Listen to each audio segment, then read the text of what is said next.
নমস্কার বন্ধুরা, দীপাস কিচেনে আপনাদের সবাইকে স্বাগত। আমি এতদিন ছিলাম না, তার জন্য এতদিন আমি কোনো ভিডিও ছাড়তে পারিনি। তো আজকে আমি ভিডিও ছাড়বো। তো আমাদের ঘরে খুব লাল মূলো এনেছিল, লাল মূলোগুলোর থেকে খুব কচি কচি পাতাগুলো বেরিয়েছে। সেই কচি কচি পাতা দিয়ে আমি আজকে এটাকে ভাজা করব। এর আগে তো ভর্তা করেছি চিংড়ি দিয়ে, দেখেইছেন আপনারা। তো এবারে আমি এটাকে ভাজা করব। তো চলুন আমরা কিভাবে ভাজা করি। আমি একটু সিকিমে ঘুরতে গেছিলাম, তার জন্য রান্নাগুলো ছাড়া হয়নি। তো আর একটা মূলোও নিয়ে নিয়েছি আমি, তো এই মূলোটাও ভাজার মধ্যে আমি দিয়ে দেবো। তো চলুন কিভাবে আমি এটা ভাজি দেখে নিই। দেখুন আমি মূলো পাতাগুলো ছাড়িয়ে নিয়েছি, এবার আমি বটি দিয়ে কুচো কুচো করে কেটে নেবো এটাকে। তারপরে মূলোটাও একদম ঝিরিঝিরি করে কেটে নেবো, খোলাটা ছাড়িয়ে নিয়েছি আমি। মূলো পাতাটা আমি এবার কুচো কুচো করে কেটে নিয়েছি, এটাকে ধুয়ে নিয়েছি খুব ভালোভাবে। আর এখানে একটু গরম জল বসিয়ে দিয়েছিলাম, গরম জলটা দিয়ে আমি এটার মধ্যে দিয়ে দিচ্ছি। তাহলে কি একটু সেদ্ধ করে জলটা ফেলে দিলে মূলোর গন্ধটা অনেকটা কমে যাবে, আর পাতাটাও আমার সেদ্ধ হয়ে যাবে। তো আমি নুন টুন দেবো না, আমি একবারে ভাজার সময় নুনটা দেব।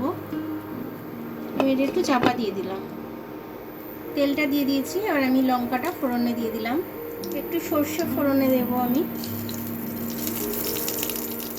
এবার এটাকে একটু ভেজে নেব আমি।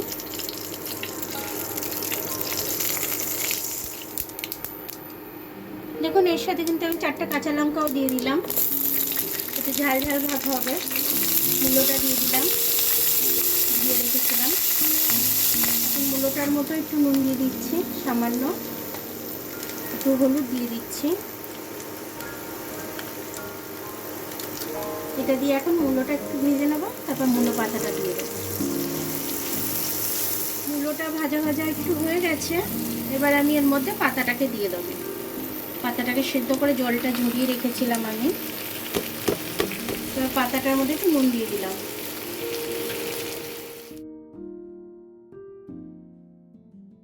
কিন্তু আমি একদম খুব সুন্দরভাবে ভেজে নেব। দেখুন একটার সাথে একটা মিশে গেছে পুরো। এটা ভাজা হলে কিন্তু ভাজতে খেতে খুব দারুণ লাগছে। এটা কিন্তু আমার খুব ভালোভাবে ভাজা হয়ে গেছে। আমি নামাবার আগে এটা স্বাদটা ব্যালেন্স করার জন্য একটু চিনি দেবো। চিনিটা হচ্ছে এটা টেস্টটা দ্বিগুণ বাড়িয়ে দেবে, ভাত দিয়ে খেতে দুর্দান্ত লাগবে। এটা দিয়ে আমি একটু ভেজে নেব।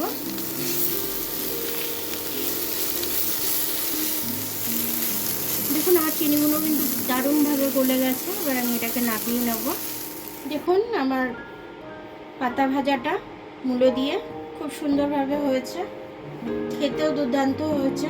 গরম ভাত দিয়ে যদি এটা দিয়ে খাওয়া যায় দারুণ লাগবে। অন্য কোনো তরকারি আমার মনে হয় না নিতে ইচ্ছা করবে, মনে হবে যেন এটা আর একটু হলে আমি ভাত দিয়ে খাই। আমার ভিডিওটা দেখার জন্য অনেক অনেক ধন্যবাদ। আমার ভিডিওটা যদি আপনাদের পছন্দ হয় লাইক সাবস্ক্রাইব বেল আইকনটা একটু টিপে দেবেন। আর যদি ফেসবুক থেকে দেখেন লাইক আর ফলোটা একটু করে দেবেন। আবার কাল দেখা হবে নতুন রেসিপির সাথে। ততক্ষণ আপনারা ভালো থাকবেন, আমি আসছি।